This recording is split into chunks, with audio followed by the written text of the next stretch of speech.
Hi, everyone, and thank you so much for joining us today. Happy Earth Day on this 50th anniversary. I'm the CEO of Foodprint Group. My name is Christina Grace. Foodprint partners with restaurant groups to eliminate waste. This is our third in our COVID-19 webinar series. We have been really lucky to bring experts to the table to help some of our customers grapple with the challenges of working in the COVID environment. For this session, we've partnered with MarketMan, a leader in restaurant management systems, with a strong focus on waste prevention and with a lot of expertise to help customers with sustainable purchasing decisions. The first session in our webinar series was on filling the emergency food gap. And our second covered waste hauler management. And we're so excited that we can bring the content to you after the fact. You can check out our website at www.foodprintgroup.com and you can see the videos and any of the resource slides. Our final session is planning for the food safety new normal and how sustainability is still aligned. And we hope you can join us on May 13th for that. The session will be recorded and the video recordings will also be available for download on our website with the resource slides. If you have any questions during the session, please log them in the Q&A area and we'll be going through at the end of the discussion to open up to our participants. Why take out a delivery during COVID? Because it's all we can do during COVID. Restaurant and catering business operators are built to be fast on their feet, to deal with the unexpected, but never has the world gone on pause before. According to the National Restaurant Association, the restaurant industry is on track to lose $80 billion in sales by the end of April, with 8 million employees out of work. It's truly devastating. Due to this quarantine, businesses have had to choose to close temporarily and some permanently or reinvent. The purpose of our session today is to help businesses adapt to the takeout and delivery only business model and the challenges of operating a food business during a pandemic. We also want to share information and resources to assist with waste prevention and green disposable dishware options, because after all, Foodprint Group is a sustainability company and we have Gilly here today from MarketMan, who is their sustainability lead. We are very pleased to be partnering with MarketMan. We are also so lucky to have operators who we deeply admire joining us to talk about the lessons they're learning and how they're navigating some very rough waters right now. We have Oren Franco, who is Director of Culinary Operations at Westville. We have Kelly Jocks, who's the COO at Bread's Bakery. Full disclosure, Bread's has been a client of ours for a long time and is a dear friend. And we have Mary Cleaver, founder and owner of Cleaver Co. And Mary has been an inspiration to me for many, many years in our regional food system here in New York. And I'm so grateful you guys are taking the time knowing how much is on your plate. So the format for today is that I'm going to go give an overview and go through a few resources. Gilly is going to jump on and really talk about sustainable purchasing around disposable dishware and talk about how you can think about waste reduction in your delivery with your delivery partners in particular. And then we're going to dive into a group discussion. Adaptation, I'm seeing the word pivot a lot right now in terms of what businesses are doing. Now, I think if we talk to folks 3 months ago or even more recently, they're doing some things now they kind of never imagined they would be in terms of a big component of their business model. We have restaurants who are focused on feeding the front lines. We have businesses that are working so hard to protect the livelihoods of their employees and care for people in their communities. So we are seeing not only efforts for businesses to feed hospital workers and other frontline workers, but also just a lot of effort to support the gaps in the emergency food system. So here on the left, you see Luca Di Pietro, the owner of Tara Luce Vino. He launched Feed the Frontlines New York City, which has since put 59 restaurant workers back to work and brought other restaurant partners to the table to feed hospital workers. Bread's Bakery is participating in this program. You see a company like Great Performance, a very large, long-time catering business here in New York City, catering and hospitality focused, now producing 40,000 meals a week for the New York City Department for the Aging to fill gaps in meals for senior citizens. And we have Mary here today, and she's going to tell us a little bit about the work she's doing. They've opened their business up to allowing customers to buy meals for Ships, which is a homeless shelter and soup kitchen for at-risk women and their families here in the Gowanus neighborhood in Brooklyn. But there are many, many businesses who are looking at ways that they can produce food for those who need it right now. We have businesses who went from serving only ready-to-eat food, some serving those meals only as dine-in options, who are creating meal kits and who are creating reheatable meals for home or par cook meals. You can see Jasper Hill mac and cheese from Dig, and Mary is providing locally sourced, delicious frozen meals and meals that you can either bake or reheat at home. And then here's an example from LA with Crossroads, where they have a really wide menu of kits and reheat options that they're offering right now. We also see restaurants, who would have thought it, adapting and becoming grocery businesses, not only because they had inventory and connections with distributors, but because they had needs in their community for people to get easier access to some of the foods they need. You see Juice Press launching an organic grocery site. Just Salad launched Just Grocery. And one of our favorite distributors here in New York, Baldor, has launched home delivery to capitalize on their inventory and fill a current need. This still is requiring businesses to operate at a really complicated time. And we know that businesses have made really difficult decisions about whether to stay open or to close based on concerns for staff safety, and other challenges of just how do we keep the lights on when the market has completely shifted, the ground has shifted beneath our feet. But those who are staying open are learning how to navigate, and there have been a lot of resources brought to the table to help. So particularly around food and staff safety, we've pulled together a short list here. Again, these slides will be available later, but the World Health Organization has a great COVID food safety guide. The FDA also has a pretty deep dive food and staff safety guide, and we love the Creative Commons COVID guide for takeout and delivery. Bulletproof Food has some food resources. Bulletproof is a food safety consultant based here in New York, and they have a bunch of resources on their website, some really fun checklists for cleaning, back of house, front of house, for dealing with, they have a special guide for contactless delivery. And then amidst all this, as we're figuring out what we're going to do and how we're going to handle things, if a staff person gets sick or things happen, we're constantly thinking about how do we let our customers know our procedures and how do we make everybody feel safe, our employees and our clients at this time. And we have some great examples from businesses who have been posting all their procedures on their website, how we're dealing with COVID, what are our changes in our food safety procedure, how are we dealing with contactless delivery, what happens if someone gets sick. I love, Mary, that yours pops up right when you get to the website. It's a pop-up, you can't not see it. I know I've gone and looked at a number of sites where I've had to go look for it, but it's so important that it's easy for employees and for customers to know, and particularly for customers who are trying to figure out, is it safe? Is it still safe for me to be ordering delivery or takeout? Now, it is Earth Day, and we are a sustainability business, and we are watching a world turn to 100% takeout and delivery, and all of the waste that's created when everything is going out in single-use disposable dishware. So we are very eager to help our clients as they're kind of navigating how to reduce waste. And so we took a look at all the delivery platforms that are most common. Deliveroo, which is in the UK, was the first platform to actually offer what is called opt-in for utensils. Now there are other options, including Uber Eats.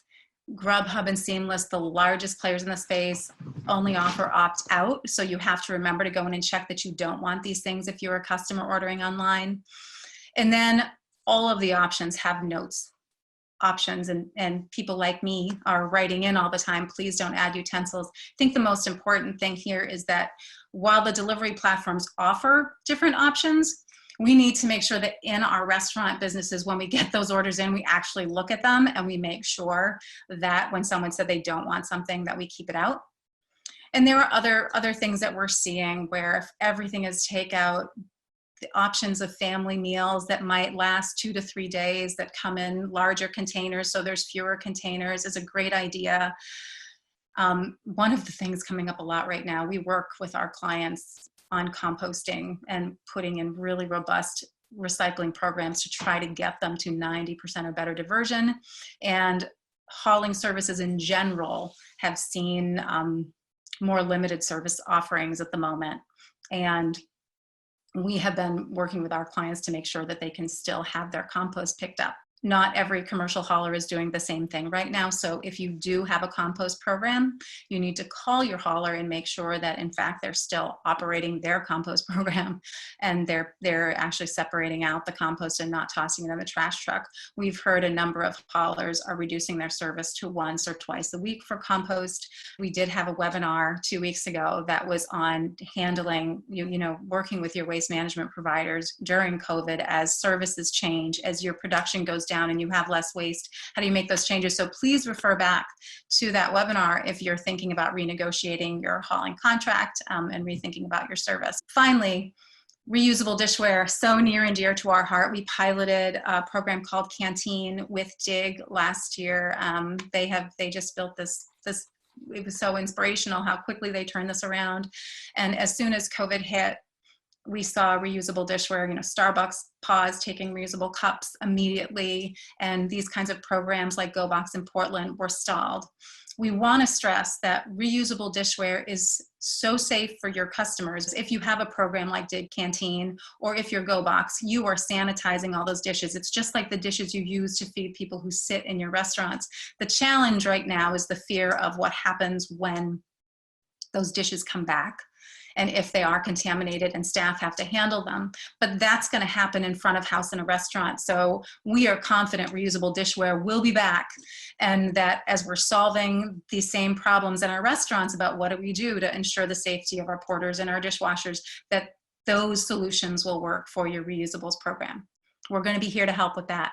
I would love at this point to hand the ball over to Gilly at MarketMan to talk about disposable dishware and sustainable packaging. Hi, everyone. I'm very happy to be here today to talk about this very important subject. My name is Gilly again, and I lead the sustainability efforts at MarketMan. I'll tell you a little bit about MarketMan. We're a cloud-based restaurant management platform that allow restaurant operators to be able to manage their inventory and purchasing, to reduce waste, and of course to increase profit while doing so. The software includes waste analysis reports that help to identify the source of the waste and take action to actually prevent it. In addition, the company also offers several sustainability services to its customers, including a waste prevention training program and sustainable purchasing. And today we're going to talk about how thinking sustainably, especially during these times, means caring about your customers' well-being, but also caring about the environment. So as Christina mentioned before, in the past few years, we're seeing a rise in usage of app-based food delivery services like DoorDash and Grubhub and Uber Eats. Just as an example, interesting example, actually, last year, Grubhub alone racked up $5.1 billion in gross food sales. And there's still no accurate data published on the actual increase in takeout orders in the US since the outbreak of COVID-19. But learning from data that we received from GoParrot, a customized digital ordering platform, their merchants, the ones using their platform, have tripled their sales since the beginning of this crisis. So it's easy to assume that recent increase in takeout orders has also created, of course, an increase in disposable foodware usage, which of course translates, unfortunately, into more packaging waste. Today, we know that plastic litter from takeout orders is the prime source of plastic pollution that ends up in waterways and oceans every year. The main problem is that while we all might think that the solution to plastic waste is recycling, the hard truth is that less than 14% of plastic actually gets recycled and can only be recycled a few times.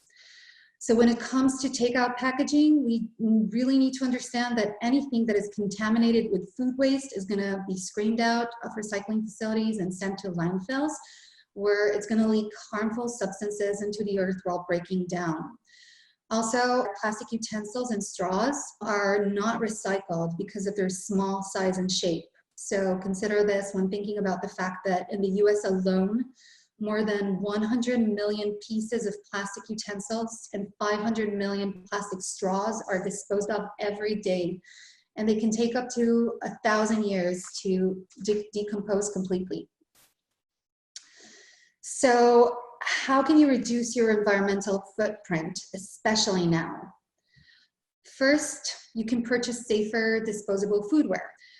You can also reduce your waste by offering your customers, either through your platform or by your delivery partners, the option to receive utensils and condiments, as Christina mentioned before, upon request only. So this means that the default should always be no utensils and condiments, and only if customers request them, they should actively be able to opt in to add them to the delivery.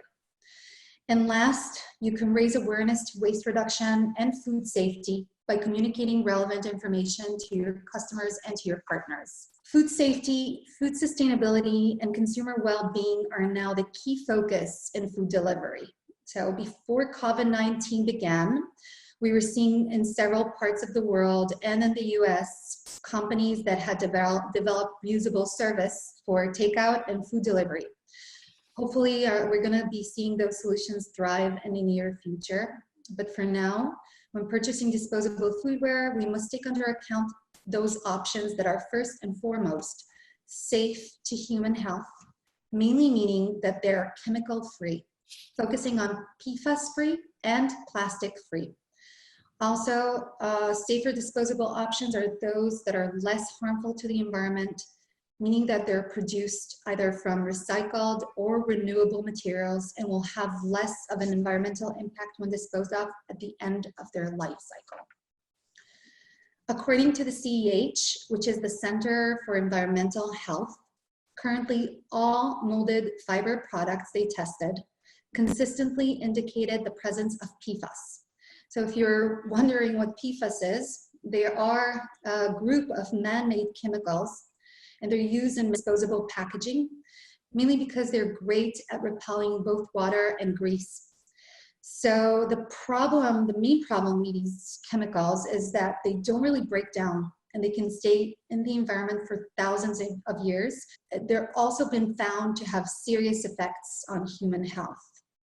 So now that you know what kind of disposable packaging contain PFAS, before purchasing disposable foodware, you should ask your supplier if it's made from molded fiber, if the containers you're purchasing are made from molded fiber, and take a look at the Center for Environmental Health Single-Use Foodware database. It's going to be included in this webinar's resources too. Chemicals from styrofoam and other disposable plastic products can leach into your food, and especially when the food is hot. So for that reason, styrofoam has been banned in multiple cities around the US, including New York. Plastic packaging is mostly manufactured from virgin materials, and as mentioned before, is unlikely to be recycled when contaminated with food waste. And as for plant-based plastics that we all think that are the best option, it's really important to know that if there's no composting facility in the area,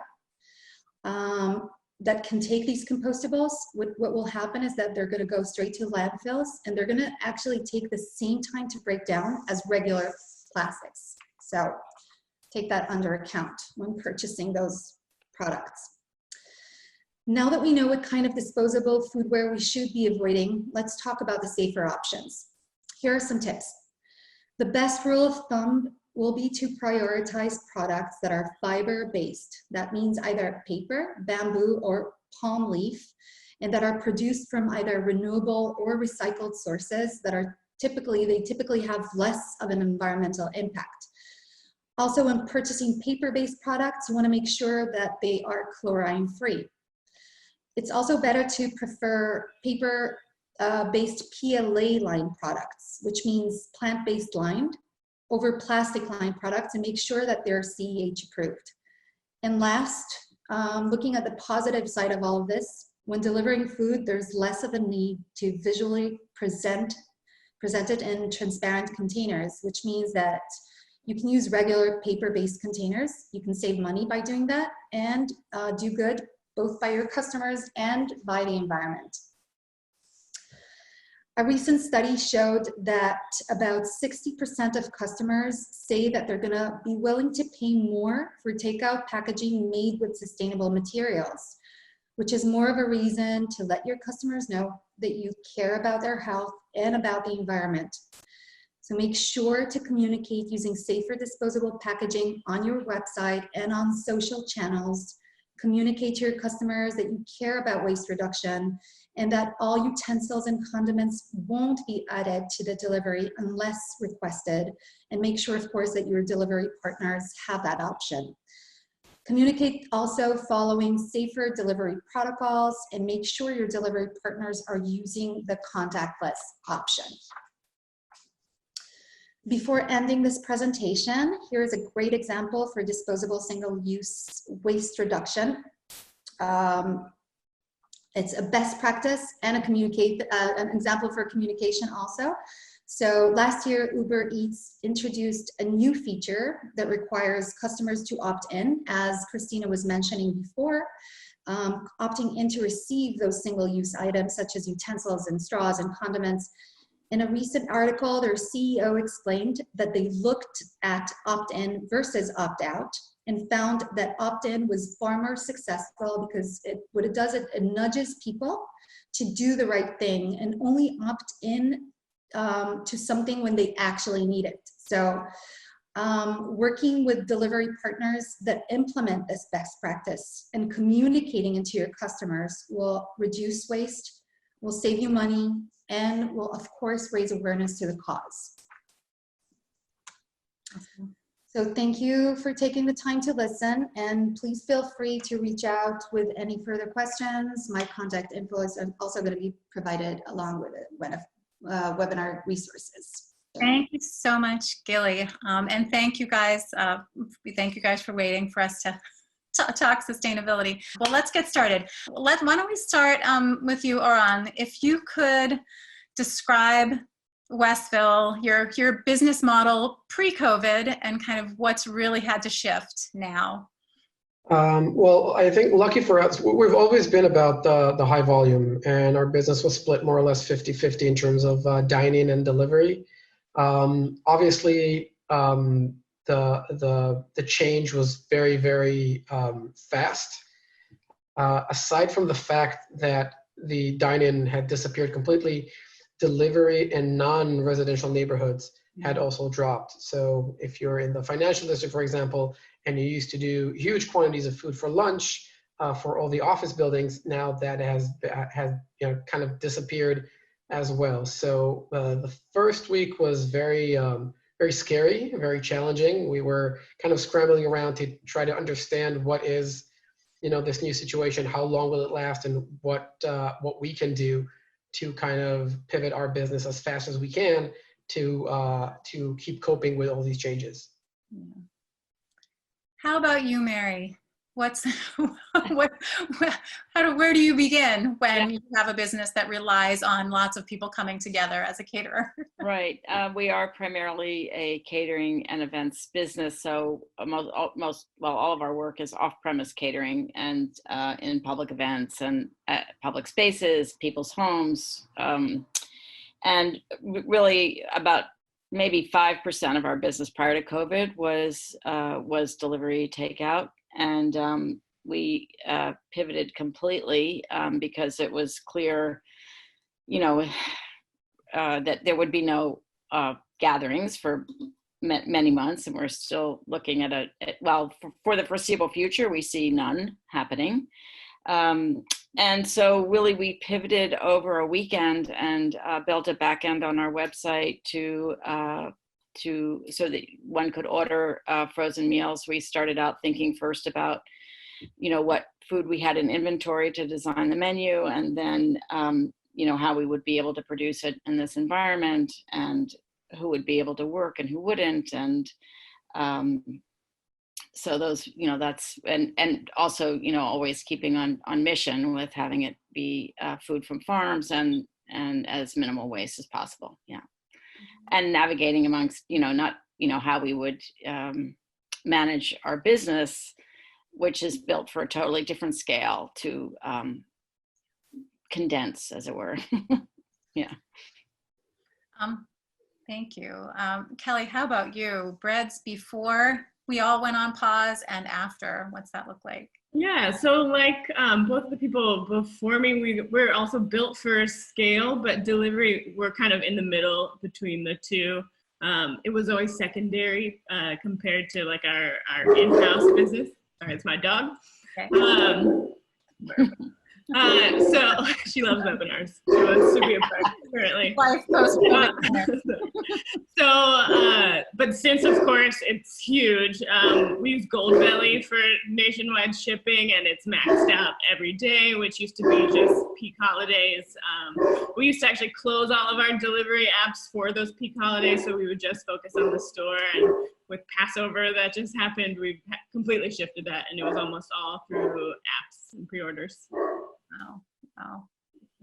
Well, why don't we jump, because there's so many different aspects to this. I'd love to start with, Mary, you started talking a little bit about menu, but I'm going to jump back to Oran, because I know you've really thought a lot about how to shift the menu to work, not just with what your customers or what you can deliver to your customers right now, but really because of the macro, like what's coming you can get from your distributors. So let's talk a little bit about your menu and all the things that have come into play. Well, when we came to look at the menu, we looked at two things. First of all, we wanted to provide our customers with the same kind of variety and quality food that we always kind of stood by. And then you go and you look at the new challenges that you have. So your workforce is almost completely gone. You cannot, we used to be very high volume. We used to feed about 10,000 people a day between in dine-in and delivery. So needless to say, our kitchens were staffed, prep teams and line teams, 2 shifts a day. All of a sudden, all this manpower is gone. You can't use most of them, and some of them don't even want to come to work. So the second thing we thought about is, what can we actually produce? So from an operational standpoint, everything that was difficult to get or was items that were used for like single preparations, that was like a singular item, that went off the menu immediately. Things that used to sell, okay, but are not our strong hitters. We also started considering maybe we don't need to offer this. And then on the flip side of that, people, we know the delivery aspects of the business pretty well, and I didn't expect people to order takeout every day, or I don't want the customer to order takeout every day. I know it's there's also a price to pay for that, and we also I think now that me being a parent as well, being stuck with your kids at home every day all day, shifting to 3 meals a day at home kind of got us thinking, okay, so we definitely need some kind of family meal that would please everybody. And the original concept was, we want to offer something that that somebody can order, a family can order. There's a family meal for 4 and for 6, but even if it's just a couple and you order the family meal, you probably don't have to order takeout again for the next day or two. And we always had large portions. That is always part of our offering. So combine that with a family meal for 6, we're actually probably feeding about, maybe closer to 9 to 10 people with this meal. And that's also the feedback that we have gotten. And then when the other thing we looked at is, we've always been a very community-based company. We have the same menu across all locations, but each location does have kind of like its own look and feel in terms of the neighborhood, and we're very connected to the local communities. So part of it was to also offer something that is a good value for your buck in these times. So it wasn't just about retention, but also trying to do something for the communities. We priced the family meals as low as we could possibly do. Our family meal for 4 averages at $12 per person, and for 6 is $10 if it's actually 6 people eating everything at one sitting. Probably less if you can divide it for more. And we started throwing in freebies on top of that. So the meal includes the proteins and the grains and the vegetables, but you get a free mac and cheese, and you get a free basket of French fries to share. because in my mind, I kind of saw the whole family together all the time, sitting down, having dinner, and this like big spread that we knew that Westville could offer. And that was like the main shift. Aside from that, offering, our menu as we would any other day. We know that the customers like it and they expect it, and we try to help them keep normality as much as we can in terms of what we offer. Makes sense.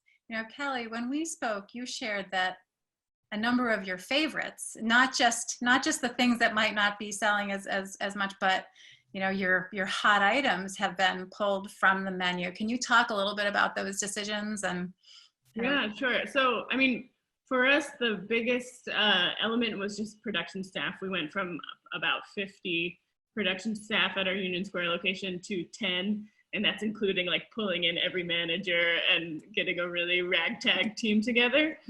So it's mostly out of necessity, just to pare down production to something that makes sense that we can still do in a reasonable quantity. We also tried for the first time this year a full catered Passover Seder, which we hadn't done before, just assuming people were in a tight spot, not being able to cook an elaborate meal. So that was our first time kind of pivoting over to this like entire meal, which was interesting. And then our kitchen has kind of turned into like a commissary for not just breads, but also Lamalo and Noor, which are all owned by Gadi Peleg, our owner. And so they're cranking out like hospital donation meals and everything. So we're getting pretty creative with our kitchen space. It sounds like we might take our challah baking class online next week, live from my kitchen. So that will be new. But yeah, basically we're just on a skeleton crew and trying to make what's reasonable.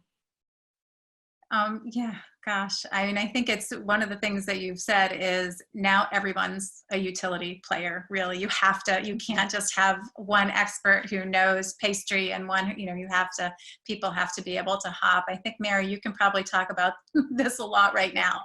So tell us a little bit about how you determined what you could offer for meals online, and then kind of how the team is managing it. Yeah, well, we did, as I mentioned before, we started with what we had in inventory because we wanted to use what was in the walk-in and what we had in house. We knew we'd be looking at a difficult time economically, and so we really had to focus a lot on expense and what we could do for the least amount of money. One of the frustrations for us is that we aren't really able to donate anything at this time, which is different. But yeah, we worked with inventory. We worked with which purveyors would be able to get to us, because everybody's had to raise their minimum order. Yeah. And so, and also what our production team that was the safest to keep working could produce. So and focusing on products that we already have in our inventory, in our repertory, what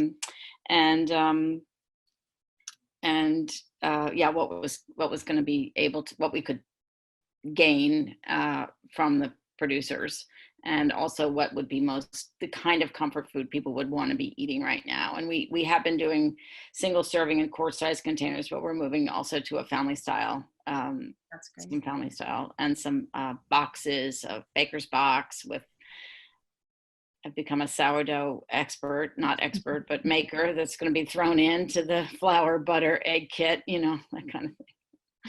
Great. That's great. Full disclosure, I have been ordering from Mary's site and it's delicious. You had the pot pies are amazing. The turkey chili. I think that these are definitely things that people are craving right now.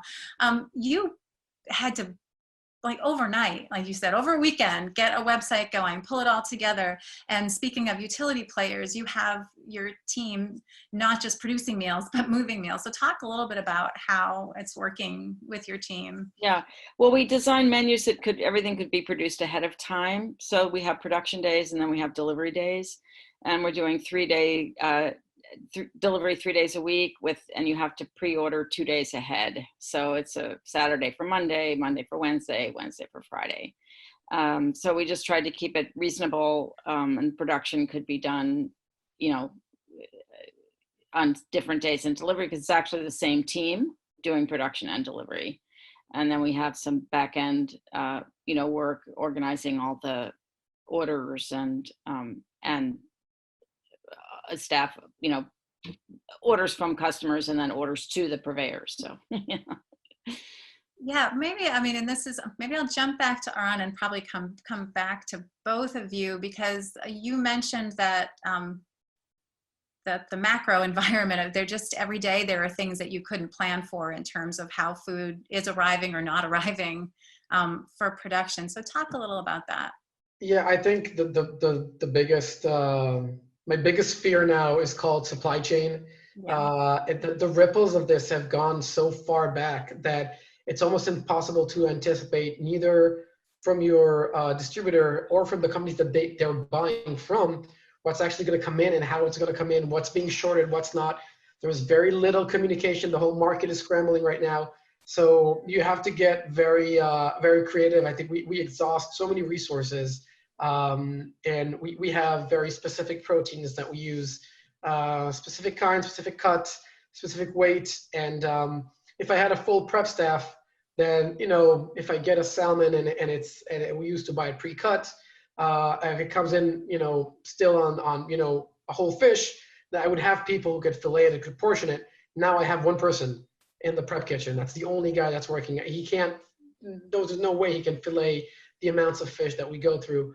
I'm spending most of my day actually in conversations with the companies that we work with. You mentioned Baldor. It's been one of our biggest partners, and I think one of my favorite companies to work with. And these guys are calling saying, listen, I keep, it's the same thing. I'm sorry. We didn't know. There's no Brussels sprouts today. One of our fish purveyors called me on Friday at 7:45 p.m. when I have a delivery coming in on Saturday. I'm closing right now. Like from now, I'm closing. Like and you can't really get angry. We're all in the same boat.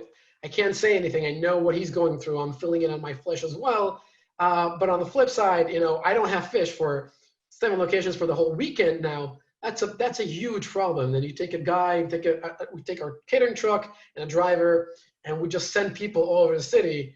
You go to Costco, you go to Chinatown, you rack up all the salmon that you can find because you have to put something on the plate the next day. So definitely, logistics. Dealing with that is I think the biggest issue. Lucky for us, we have our own delivery staff as well. So even though we do work with all third parties, we also have our own team to rely on, and we sometimes utilize these guys to just move products. Aside from doing deliveries, somebody will go to our Hudson location and haul stuff to it's insane, honestly.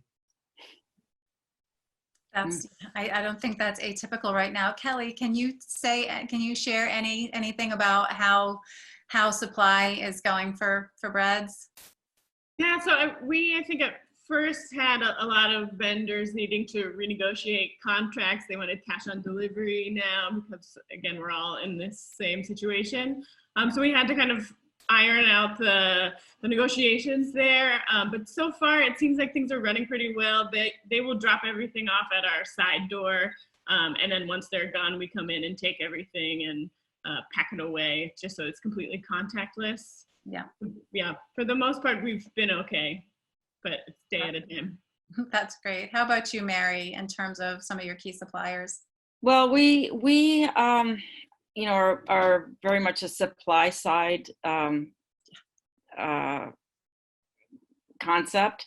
So we really will design our menus around what we can get and what is available. So we work with our purveyors that way, with Finger Lakes Organics, Ace Natural, Lancaster Farm Fresh. We also work with green market producers. So, but we're not doing anywhere near the volume that Oren's doing. So it's a scale question, but that is generally how we operate in any case. What's coming from the farm, that's what goes on the menu. Yeah. That's great. Oran, did you have to make any changes with your delivery partnerships when all this shifted, or was all the infrastructure in place kind of good to go? We actually, like I said, we're very good on delivery. We relied on a lot of deliveries before, so I think from a personal standpoint, the fact that most of the third parties have not reduced, what they're charging restaurant at this time, that kind of, I would say, just pisses me off as somebody who works in hospitality right now. But I mean, you had mentioned, Gilly had mentioned Goat Parrot, and we are a client of theirs as well, and so we try to migrate the people to our platform for a number of reasons. First of all, we have full control over the menu, so it's very difficult for us, and it always has been a technical challenge to upload daily specials to platforms like Grubhub and Seamless. Usually you have your fixed menu, that's what you can sell, and specials, I mean, before COVID, we used to have an average of maybe 7 specials a day between the market sides and the plates and the bowls and whatnot. And we really want the customer to experience these offers. So we've always tried to divert customers to our native platform. And because our dine-in was closed, one of the first things that we did is we expanded our delivery region. So we almost doubled the ground that we cover now to try to make up for lost business in dine-in.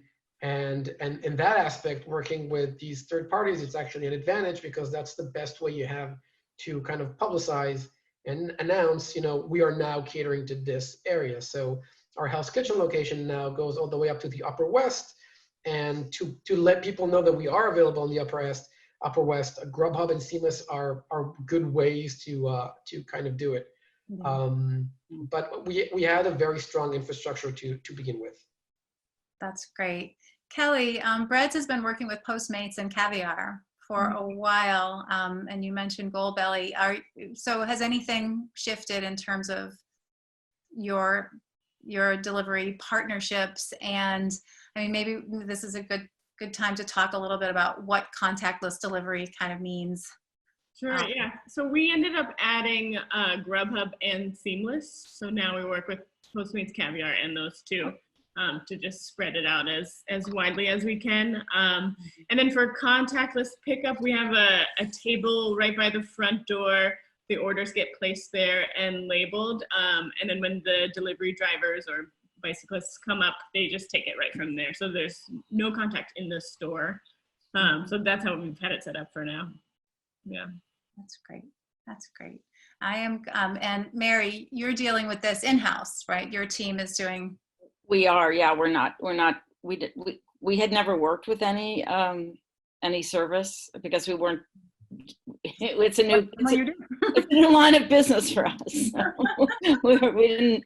we haven't ever done that. So yeah, we're just. But that's something we should look at, I guess. Yeah. Right, but it means that your team has to have their own SOPs, right? Your own standard operating procedures. That's right. Handling that delivery and contactless delivery. And has that gone well? Yeah, that's gone well. I mean, we text. I mean, we let people know that the delivery will come anytime during the days. We're not doing a la minute food. We're doing, mostly frozen product or shelf stable. So we let them know that delivery time isn't guaranteed. It will be there that day.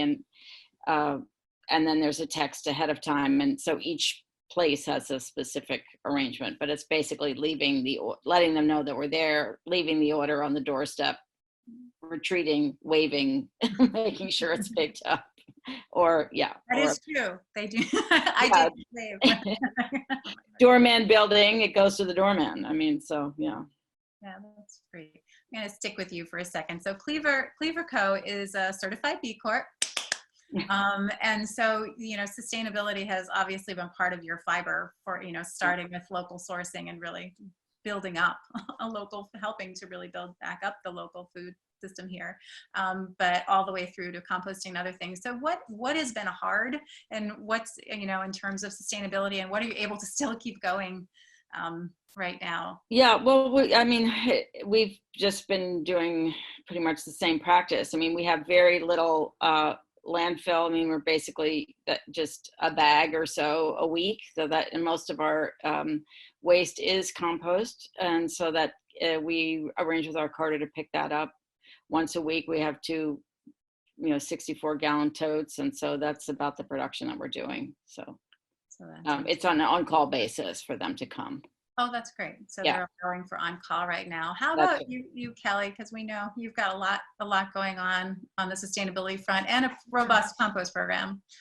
Yeah, we care a lot about waste at Bread, so it's been pretty tough for people. We have dropped down to 3 waste pickups a day, which I think is ultimately a good thing. Less cars on the road. We're able to consolidate it. But we had our recycling stalled for like a week where they wouldn't come. We're still trying to get composting back up with our hauler.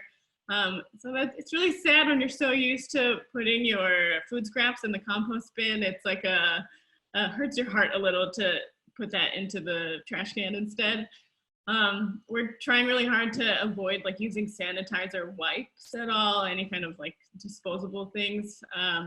But latex glove usage, unfortunately, is going up, which I think everybody's feeling to some extent. So we're trying to figure out maybe alternatives for that.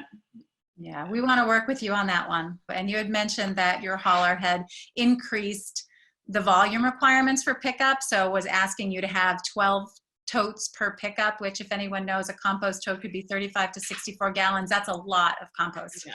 So even for a very busy business, that's like grocery store kind of compost. So those kinds of challenges are things we're trying to work with our clients on to figure out how we can keep those programs going.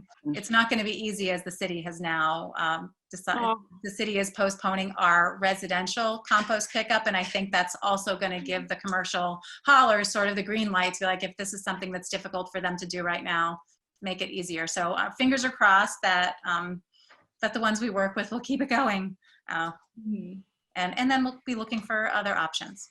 So. But thank you guys for that. So we are getting ready to close in. So I've got a couple final questions. One is really, what has been the biggest challenge of operating in this environment?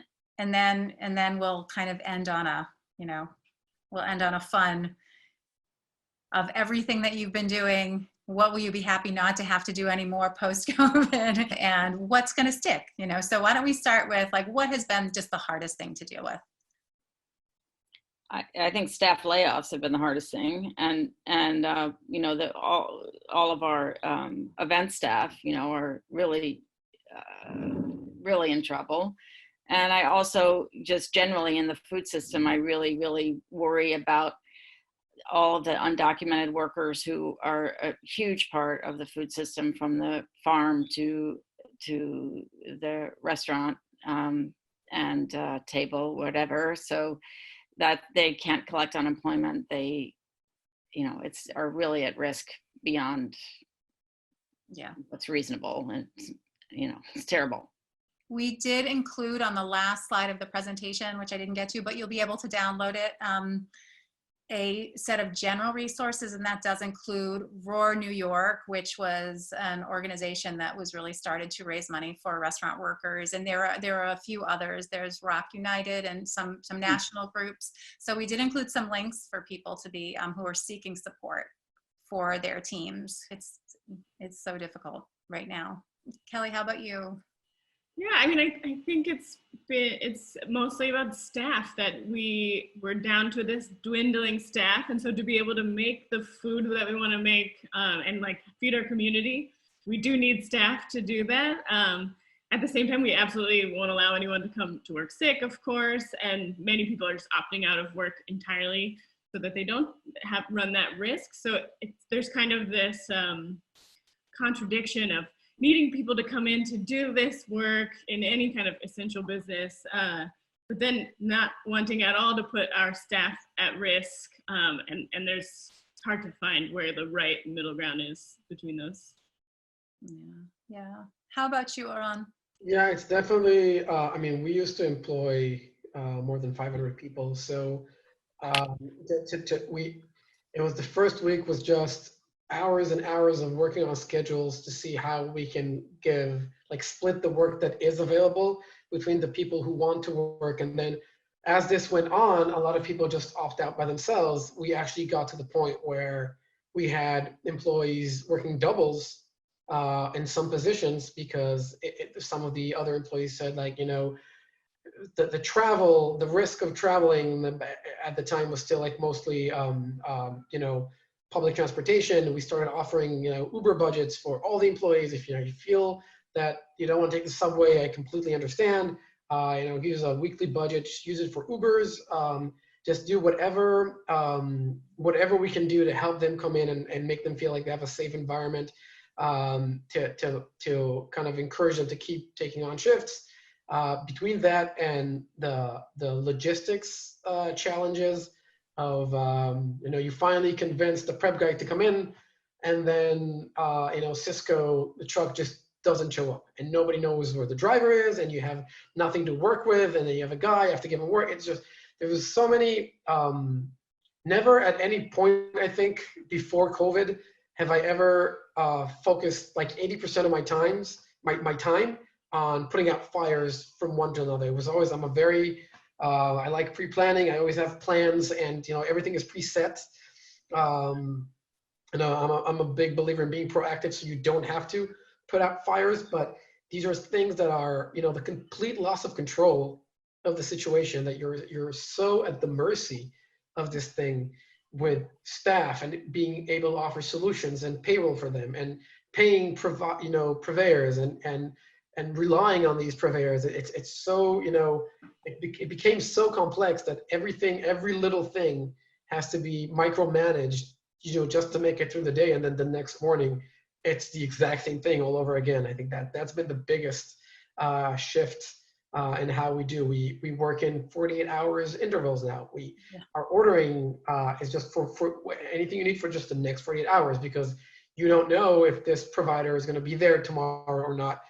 You want some, you know, you don't know what the city, now it's kind of, there's a normality, but when it started, you know, 50% occupancy, only deliveries, you start to think, well, if the next thing is, you know, shut down, my walk-in is, you know, full, like stacked. What, it's just, yeah, it's the unpredictability, I think, is the hardest thing for us. So what you're saying is it's a no stress environment, right? Yeah, like hospitality has always been a no stress environment. You know, Kelly, to Oren's point on subway and concerns for staff safety and transport, I mean, what you guys have been doing may sound small, but I think it'd be really good for people to hear that you're using your own resources. Yeah, so Bread's rented a car, and it's our staff delivery vehicle by morning and night, and we deliver food during the day with it. We're also, now that the streets are kind of empty and they've stopped parking tickets, which is great, staff that do have cars are driving in and carpooling with people around them just to allow them to forego the subway. That's awesome. So final question, of what you've had to do now in the pivot mode, what are you ready to say goodbye to? And what are some things that you think you'll be happy to keep around afterwards? What are some new practices or some new market opportunities that you're going to keep at after this? I can't wait to stop using latex gloves as much as possible, only when they're absolutely needed. That would be exciting. I think we're going to all have to deal with what our layouts look like. For us, you know, when you walk into Bread's, it's just trays of pastries everywhere that you take a patty paper and pick one up. And I don't think people will be so comfortable with that for a while, rightly so. So we'll have to rethink how people interact with our space. And I think I always am a huge fan of cross-training, that like it's feeling to me like how when Bread's began, when it was very small, there kind of were no hard lines between departments. So, you know croissants and laminated doughs, but you can also jump into the kitchen when they need help peeling something. And so that might be more like a spirit that continues after. That's great. How about you, Mary? Well, yeah, for us, the whole gathering people together, which is really what our focus of our business has been for 40 years, will be hard to, I think, bring back. I think it's going to be a while before people want to gather in places together. So we will definitely keep the home delivery going, and I think we'll really look at how we can grow that in a way that's productive. We also operate kiosks in Battery Park in the summer months, so we're hoping that maybe some point this summer we'll be able to open those up. We definitely want to keep, a focus on I sort of am hoping that this situation will help us grow our regional farm and food economy, and that more people will understand how important it is to have a locally secure food system.